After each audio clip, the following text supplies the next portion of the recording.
Seiring bertambahnya jumlah manusia di bumi, keturunan Adam dan Hawa memenuhi dunia. Namun pertumbuhan itu tidak diiringi dengan kesetiaan kepada Allah. Kehidupan manusia semakin menjauh dari kebenaran dan kekudusan yang dikehendakinya. Dosa tidak lagi tersembunyi, melainkan menjadi bagian dari cara hidup manusia sehari-hari. Kitab Kejadian mencatat tentang anak-anak Allah dan anak-anak manusia, sebuah istilah yang sejak dahulu menimbulkan banyak perdebatan. Dalam konteks ini, istilah tersebut menggambarkan pelanggaran terhadap tatanan yang telah Allah tetapkan.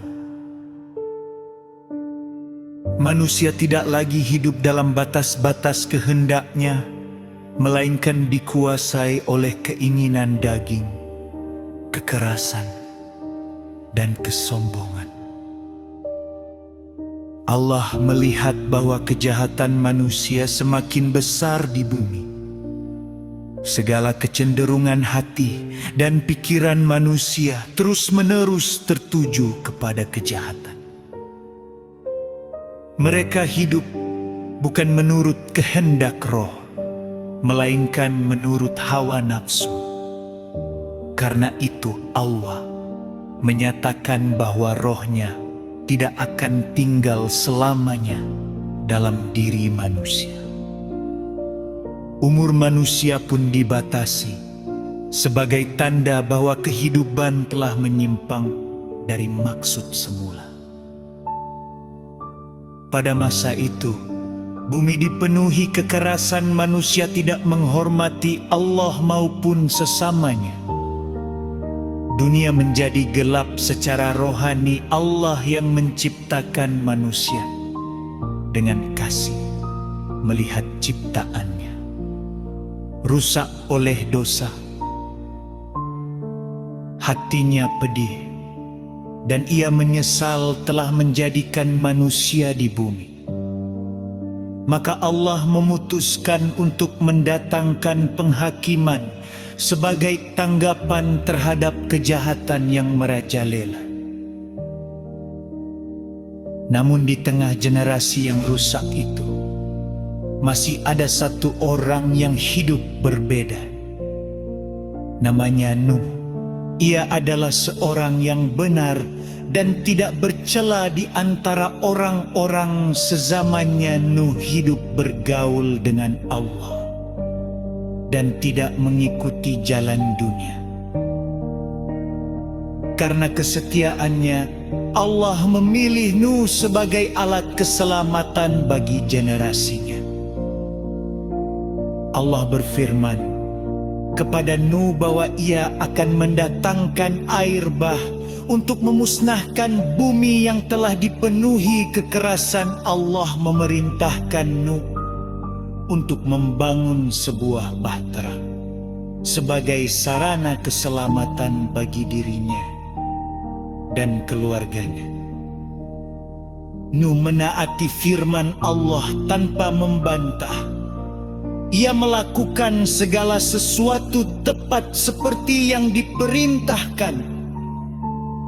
Meskipun dunia di sekelilingnya tidak percaya dan menertawakan imannya. Bahtera yang dibangun, Nuh menjadi lambang ketaatan dan iman. Sementara dunia mengabaikan peringatan Allah, Nuh tetap setia dalam melakukan kehendaknya. Ketika air bah datang, seluruh bumi ditutupi air dan kehidupan yang dikuasai kejahatan pun binasa. Namun Nuh dan keluarganya diselamatkan karena mereka percaya kepada Allah. Melalui Nuh, Allah memulai kembali kehidupan manusia di bumi.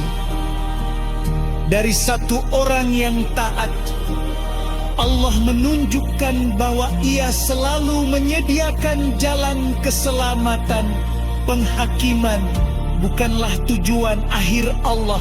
Di balik murkanya terhadap dosa, tersimpan kasih dan rencana pemulihan.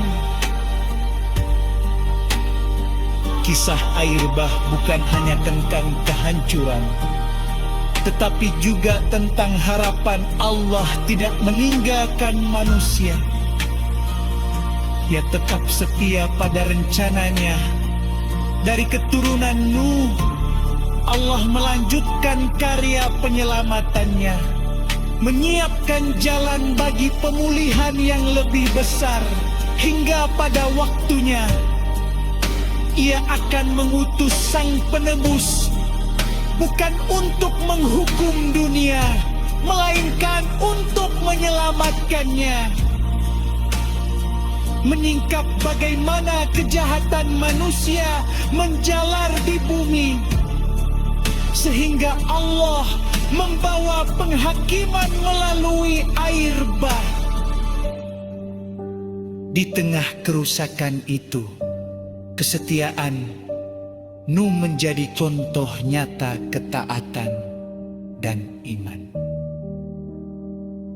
Dari kisah ini terlihat bahwa penghakiman Allah selalu disertai jalan keselamatan bagi yang taat.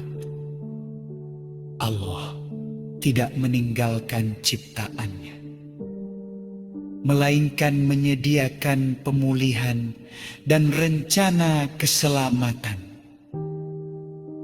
Kita diingatkan bahwa bahkan di tengah dunia yang penuh dosa, iman yang setia membuka jalan bagi keselamatan dan hidup yang baru.